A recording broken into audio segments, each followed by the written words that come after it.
දෙන්න හදන්නේ ගාල්ලේ රහටම 6:04 මහතුන් මාමත් එක්ක එලා පොලේ රාටම පොල්දෝ දිච්චක් කනවයි. ඔහෙල පුහුල් කපා ගන්න ඕන කපා ගන්න ඕන දික්කටට ඒ මොකද කොට අතට කපා ගන්නේ තොইল වලට නේ මහතුන් මාමා.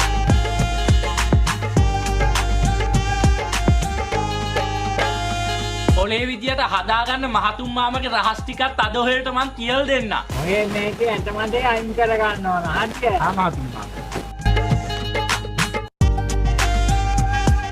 ඔයලා මේක ගෑලිප්පුවේ හොඳට ඊල් කර ගන්න ඕන.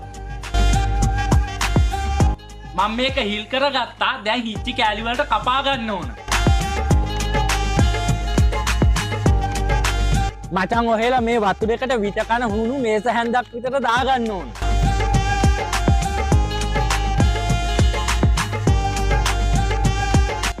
ඔකලක දුදු පැය 9ක් 10ක් තියාගන්න. මේක හදන්න ගත්තේ උදේ දැන් පැය 9ක් 10ක් මේක තියා තින්නේ දැන් නම් හවස් වෙලා තින්නේ.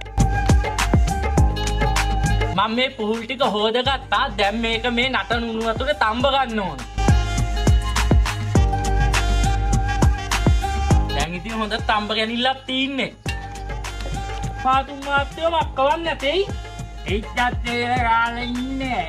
මම මේක තැම්බිලාද බලන්න ගත් ඉරෙට්ටක් කොහෙල්ට ඕනනම් ටූත් පිටියක් උනත් ගන්න හැකි. මේ තඹ ගත්ත පුහුල්ල රස්නේ බහින්න කලින් මේ වගේ වාජනයකට දාලා සීනිත් දාගෙන හොඳට කවලම් කරන්න ඕන මද ගින්දරේ. හරියට?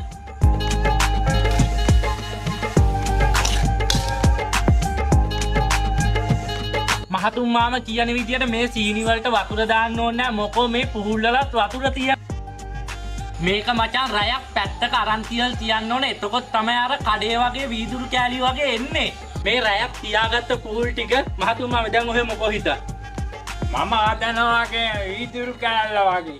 අර රයක් තියාගත්ත පුහුල් එකේ සීනි පැණියකට අපි සීනි ටිකකුත් දාගමු. වතුර හිච්චක්.